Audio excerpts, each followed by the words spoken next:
The magical sword. That's what we're looking at today. And we continue our reading of Liber Abba, or Book 4.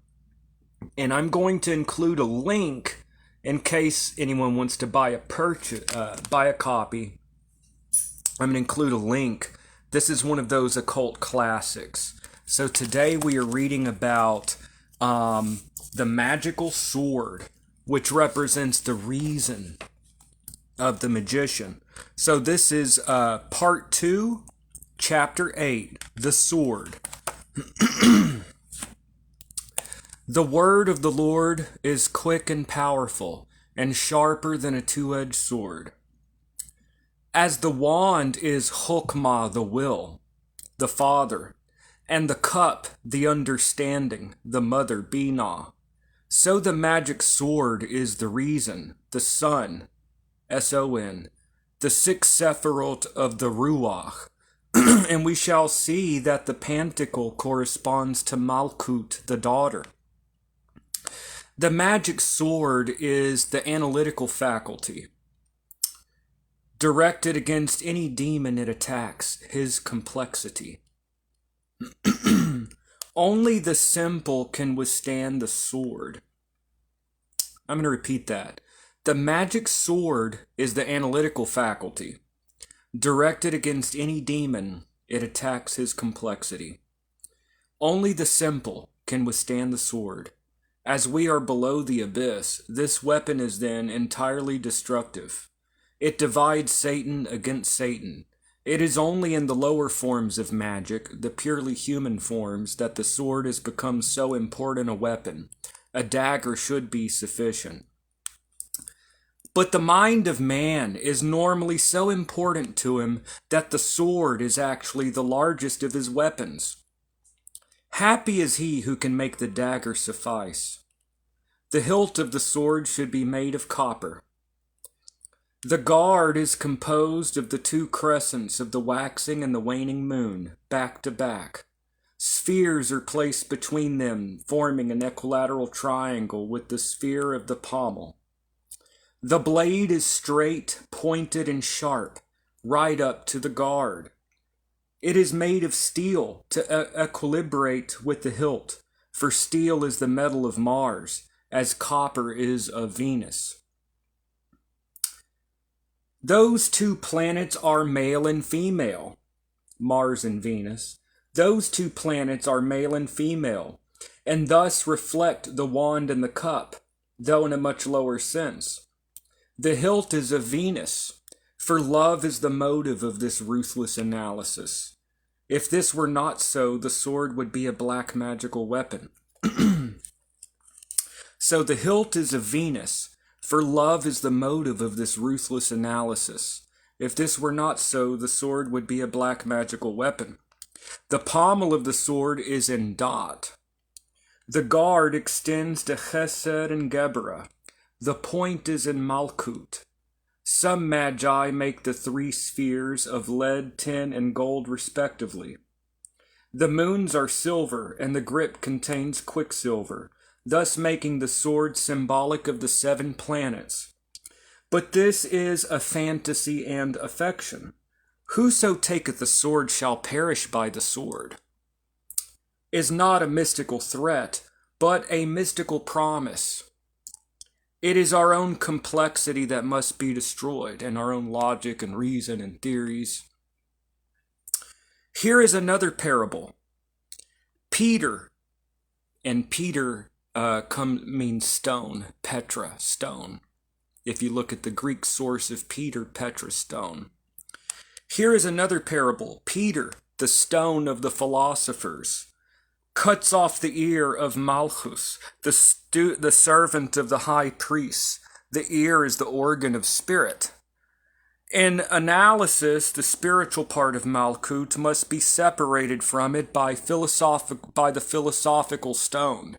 And then Christus, the anointed one, makes it whole once more. Salve et coagula.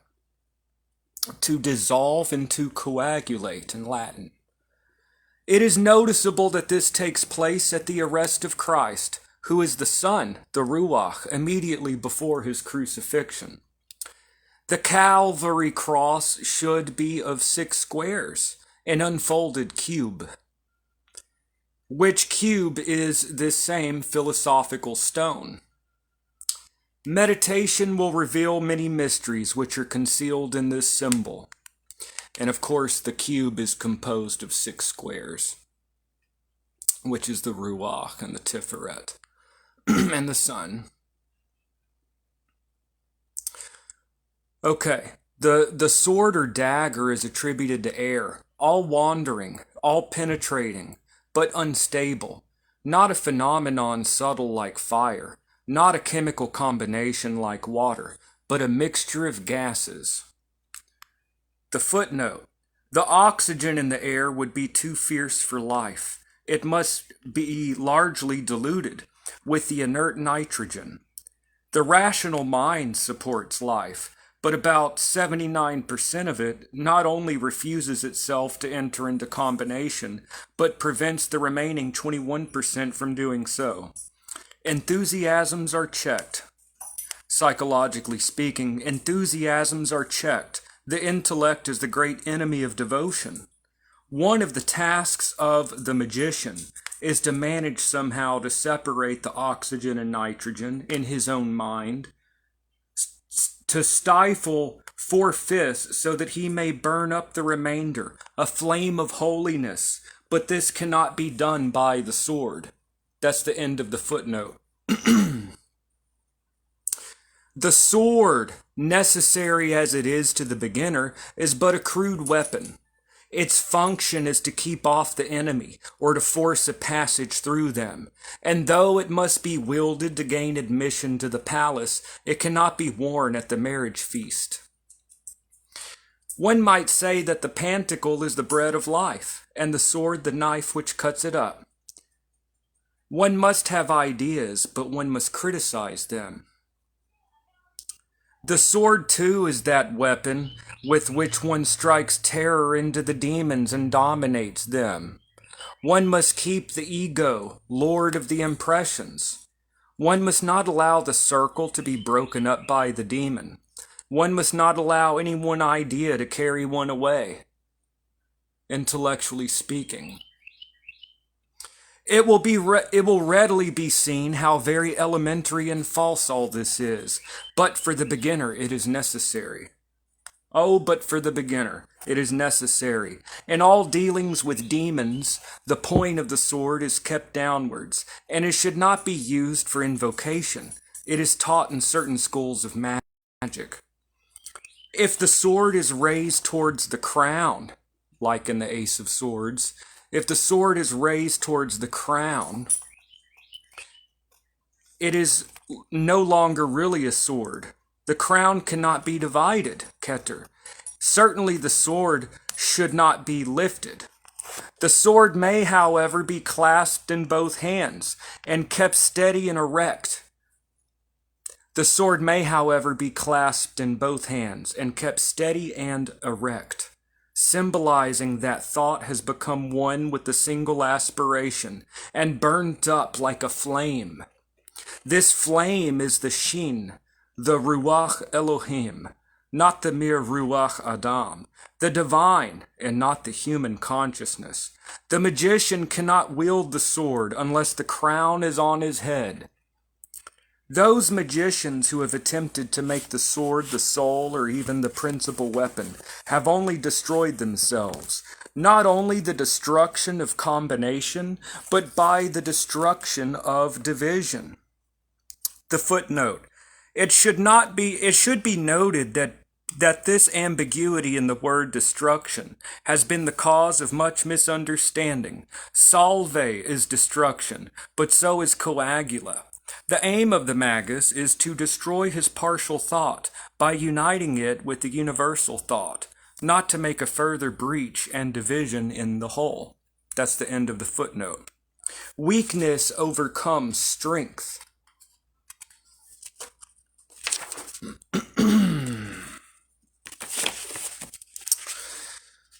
The most stable political edifice of history has been that of China. which was founded principally on politeness, and that of India has proved strong enough to absorb its many conquerors.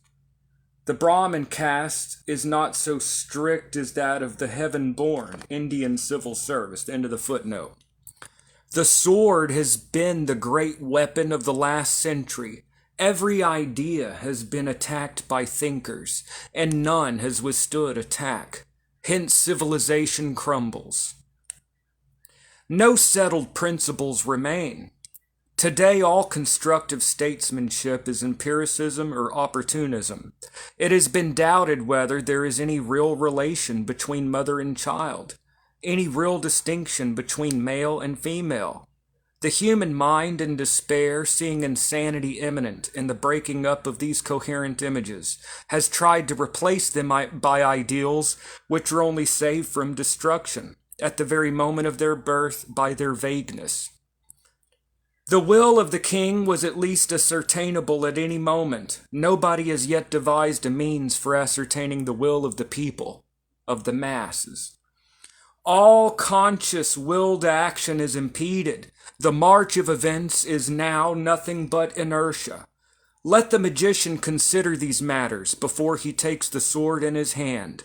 Let him understand that the Ruach, this loose combination of 6 Sephirot, only bound together by their attachment of the human will to the human will in Tiferet. I'm so sorry, let me reread that. Let the magician consider these matters before he takes the sword in his hand. Let him understand that the Ruach, this loose combination of 6 Sephirot, only bound together by their attachment to the human will in Tiferet, must be rent asunder. The mind must be broken up into a form of insanity before it can be transcended. David said, I have thoughts. The Hindu says, that which can be thought is not true. Paul said, the carnal mind is enmity against God. And everyone who meditates, even for an hour, will soon discover how this gusty, aimless wind makes his flame flicker. The wind bloweth where it listeth. The normal man is less than a straw. The footnote.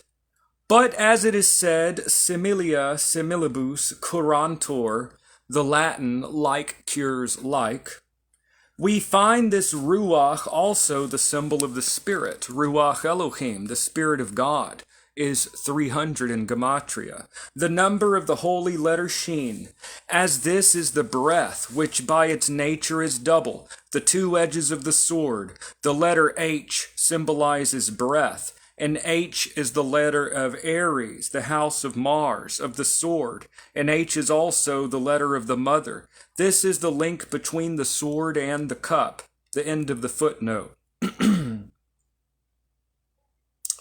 The connection between breath and mind. The connection between breath and mind has been supposed by some to exist merely in etymology, but the connection is a truer one. The footnote. It is undoubted that ruach means primarily that which moves or revolves, a going, a wheel, a wind, and that its secondary meaning was mind because of the observed instability of the mind that moves around like the wind, and its tendency to a circular motion. Spiritus only came to mean spirit in the modern technical sense owing to the efforts of the theologians. Originally it was a wind. We have an example of the proper use of the word in the term spirit of wine, the airy portion of wine or spirits. But the word inspire was perhaps like respiration. Inspire was perhaps derived from observing the derangement of the breathing in persons in divine ecstasy. In any case, there is undoubtedly a connection between the respiratory and mental functions. The student will find, and of course this is all talking about the sword, which represents elemental air. In any case, there is undoubtedly a connection between the respiratory and the mental functions. The student will find this out by practicing pranayama. By this exercise some thoughts are barred, and those which do come to mind come more slowly than before with the practice of pranayama. So you see, the breath does affect the mind. So that the mind has time to perceive their falsity and to destroy them as the thoughts form. So as the thoughts are forming, the mind is slaying the thoughts. On the blade of the magic sword is etched the name Agla, a Natarikon formed from the initials of the sentence Ata Gibor Leolam Adonai. To thee be the power unto the ages, O my Lord. And the acid which eats into the steel should be the oil of vitriol.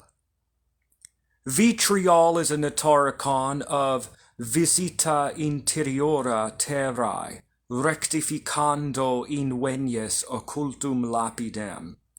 That is to say, by investigating everything and bringing it into harmony and proportion, you will find the hidden stone.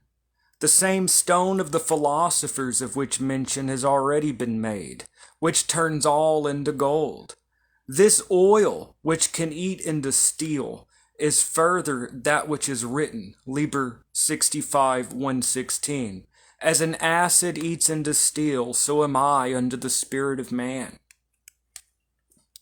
Note how closely woven into itself is all this symbolism. The center of Ruach being the heart, it is seen that this sword of the Ruach must be thrust by the magician into his own heart. But there is a subsequent task of that which is spoken, Liber 7:547. He shall await the sword of the beloved and bare his throat for the stroke. And the throat is Da'at, the throne of Ruach. Da'at is knowledge. This final destruction of knowledge opens the gate of the city of the pyramids. It is also written, Liber 223:2, let the woman be girt with the sword before me. But this refers to the arming of Vedana with Sana, the overcoming of emotion by clarity of perception. It is also spoken, Liber 65:514, of the sword of Adonai, that hath 4 blades, the blade of the thunderbolt, the blade of the pylon, the blade of the serpent, the blade of the phallus. But this sword is not for the ordinary magician, for this is the sword flaming every way that keeps Eden. And this sword, the wand, and the cup are concealed, so that although the being of the magician is blasted by the thunderbolt and poisoned by the serpent, at the same time the organs whose union is the supreme sacrament are left in him. At the coming of Adonai, the individual is destroyed in both senses. He is shattered into 1,000 pieces, yet at the same time united with the simple. The footnote. Compare the first set of verses in Liber 16. 16 is the tarot is Pe, Mars, the sword. End of the footnote. Of this it is also spoken by St. Paul in his epistle to the church in Thessalonica. For the Lord shall descend from heaven with a shout, with the voice of the archangel, and with the trump of God, and the dead in Christ shall rise first. Then we which are alive and remain shall be caught up together with them into the clouds to meet the Lord in the air, and so shall we be forever with the Lord. The stupid interpretation of this verse as prophetic of a second advent need not concern us. Every word of it, however, worthy of profound consideration. The Lord is Adonai, which is the Hebrew for my Lord, and he descends from heaven, the supernal Eden, the Sahasrara chakra, or crown chakra in man, with a shout, a voice, a nadi, or a trump. Again, airy symbols, for it is the air that carries sound. These sounds refer to those heard by the adept at the moment of rapture.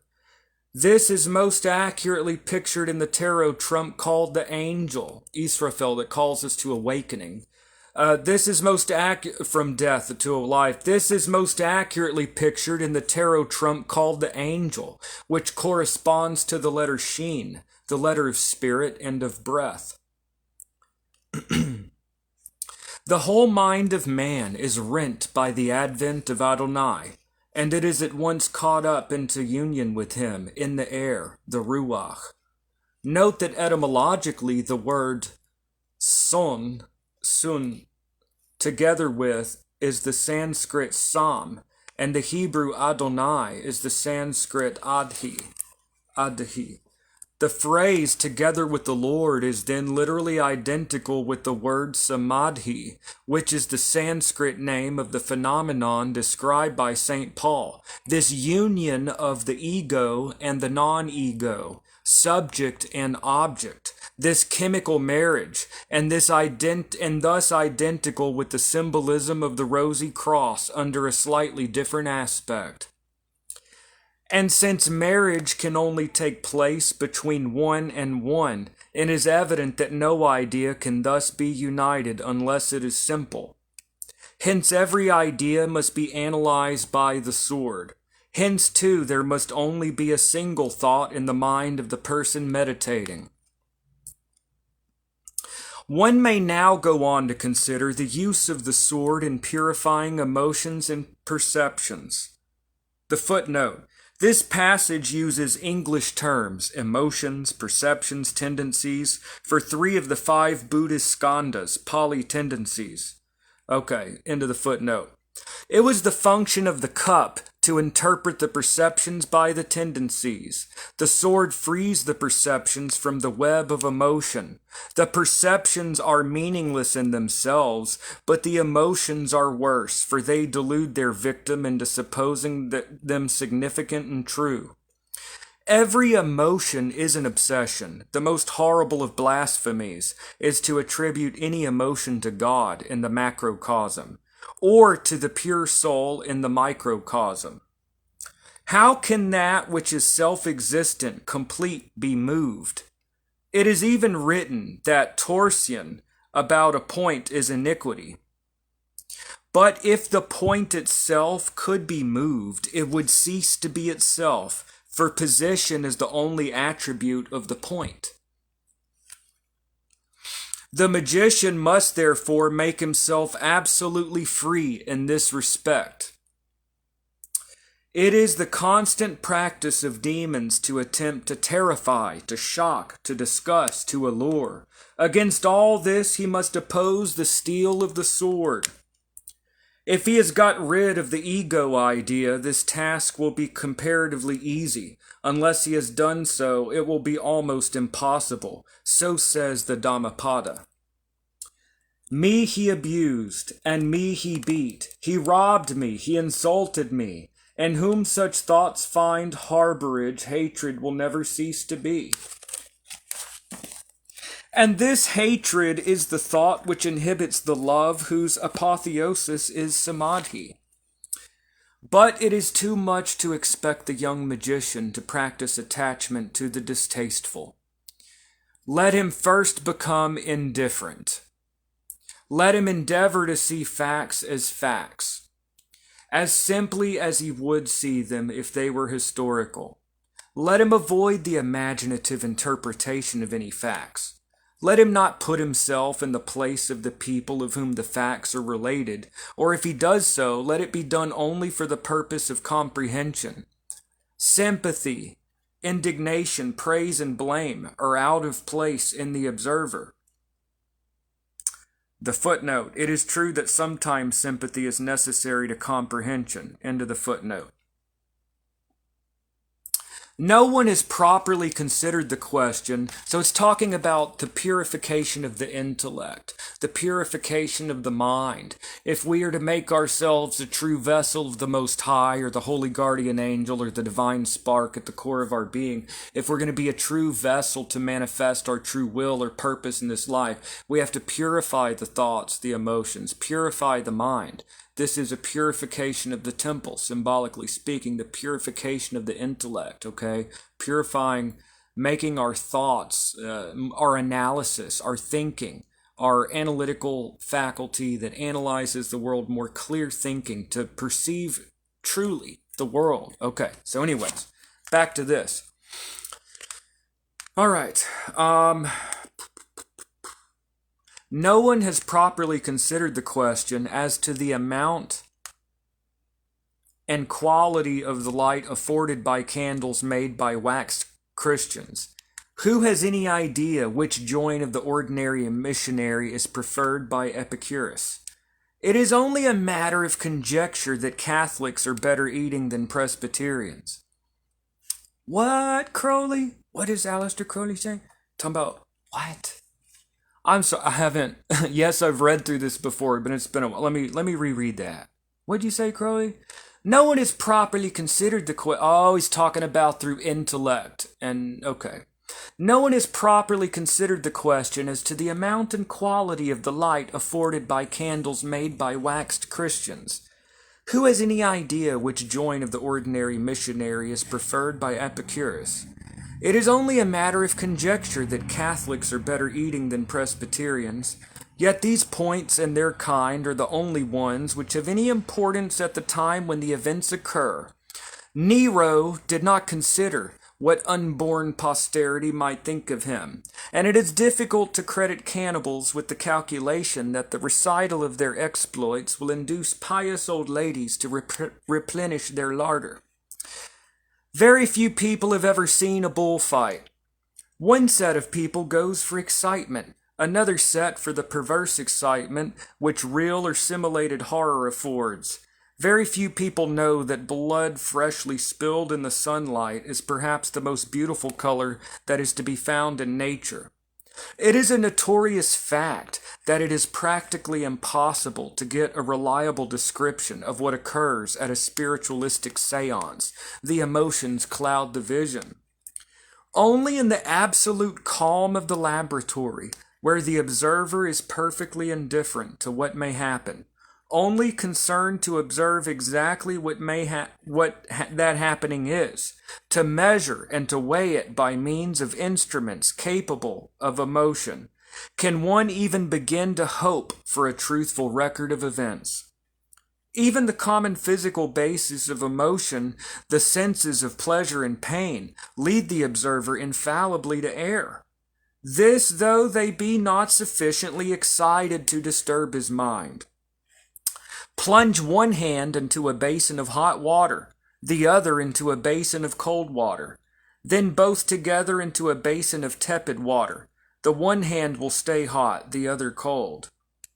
Even in instruments themselves, their physical qualities such as expansion and contraction, which may be called in a way the roots of pleasure and pain, cause error. Make a thermometer, and the glass is so excited by the necessary fusion that year by year, for 30 years afterwards or more, the height of the mercury will continue to alter. How much more, then, with so plastic a matter as the mind? There is no emotion which does not leave a mark on the mind, and all marks are bad marks. Hope and fear are only opposite phases of a single emotion. Both are incompatible with the purity of the soul. With the passions of man, the case is somewhat different, as they are functions of his own will. They need to be disciplined, not to be suppressed. But emotion is impressed from without. It is an invasion of the circle. As the Dhammapada says, an ill-thatched house is open to the mercy of the rain and wind. So passion hath the power to break into an unreflecting mind. A well-thatched house is proof against the fury of the rain and wind. So passion hath no power to break into a rightly ordered mind. Thatched like the roof. I want to read that again. An ill-thatched house is open to the mercy of the rain and wind. Talking about the roof. So passion hath the power to break into an unreflecting mind. A well-thatched house is proof against the fury of the rain and wind. So passion hath no power to break into a rightly ordered mind.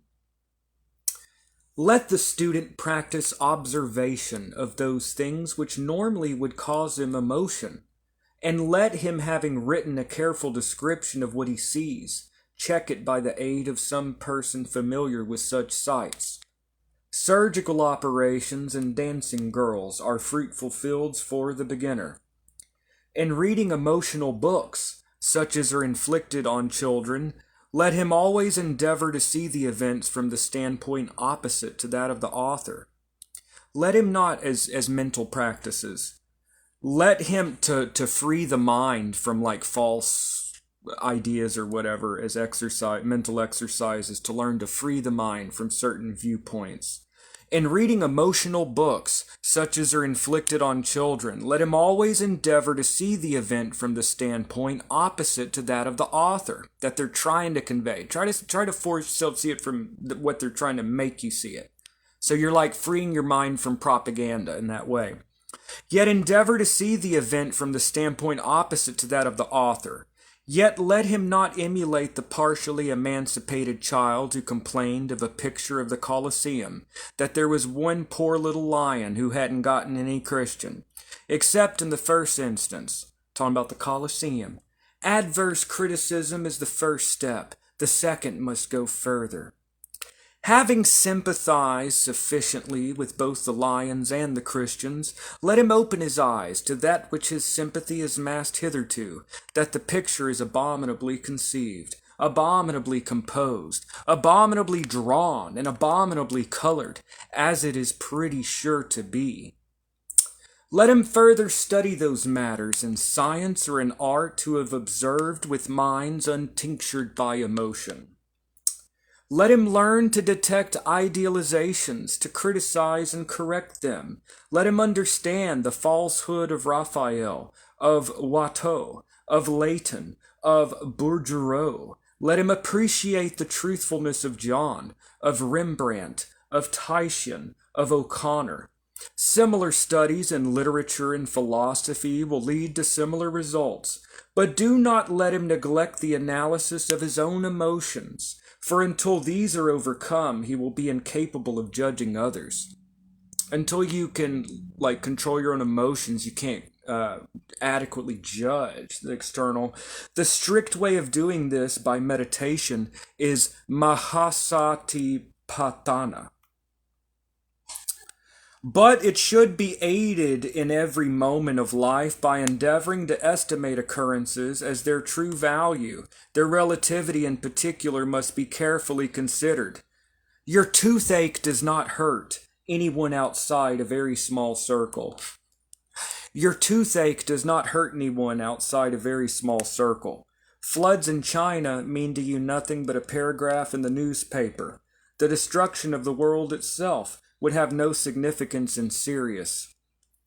One can hardly imagine even that the astronomers of Sirius could perceive so trifling a disturbance as Earth going out of existence. Now, considering that Sirius itself is only, as far as you know, but one, and one of the least important of the ideas in your mind, why should that mind be disturbed by your toothache? So if you're not concerned about the wiping out of a galaxy, why should your mind be disturbed over a toothache? See, your mind has just slayed the illusion by reflecting in upon itself. So, now considering that Sirius itself is only, as far as you know, but one and one of the least important of the ideas in your mind, Sirius, like the star, why should that mind be disturbed by your own toothache? It is not possible to labor this point without tautology, for it is a very simple one, but it should be emphasized, for it is a very simple one. Waff, waff, waff, waff, waff. I don't know. He wrote W-A-U-G-H. Okay. Like laugh, but waff. Footnote. By interrupting thus doggishly the bark of a dog will remind you for the next week or two of this. So Crowley just randomly wrote that to remind you what you just read. Let me show you this. So Crowley, supposedly the most, people don't like Crowley. He was in, okay. Let me reread that. He just went waff, waff, waff. W-A-U-G-H, waff, waff. By interrupting thus doggishly, the bark of a dog will remind you for the next week or two to remember this. So I'm going to read that again. Well, that's enough. We've read it enough, okay? If you're not concerned with, like, I don't know, thousands of people killed by the plague in the 1300s, all that suffering, if that's not plaguing your mind right now, why should your mind be troubled over a toothache? So you used analysis to slay the illusion. So, in the question of ethics, it again becomes vital. For so many people, it seems impossible to consider the merits of any act without dragging in a number of subjects which have no real connection with it. The Bible's been mistranslated by perfectly competent scholars because they had to consider the current theology. The most glaring example is the Song of Solomon, a typical piece of Oriental eroticism. I'm going to read that again. The Bible has been misinterpreted by perfectly competent scholars because they had to consider the current theology. The most glaring example is the Song of Solomon, a typical piece of Oriental eroticism. But since to admit that it was this would never do for a canonical book, they had to pretend that it was symbolical. They tried to refine away the grossness of the expressions, but even their hardihood proved unequal to the task. This form of dishonesty reaches its climax in the expurgating of the classics. The Bible is the Word of God, written by holy men, as they were inspired by the Holy Ghost, but we will cut out those passages which we think unsuitable. Shakespeare is our greatest poet, but of course he's very dreadful. No one can surpass the lyrics of Shelley, but we must pretend that he was not an atheist. Some translators could not bear that the heathen Chinese should use the word Shang-Ti, and pretended that it did not mean God in Chinese. Others, compelled to admit that it did mean God, explained that the use of the term showed that God had not left himself without a witness even in his most idolatrous of nations. They had been mysteriously compelled to use it, not knowing what it meant, unquote. All this because of their emotional belief that they were better than the Chinese.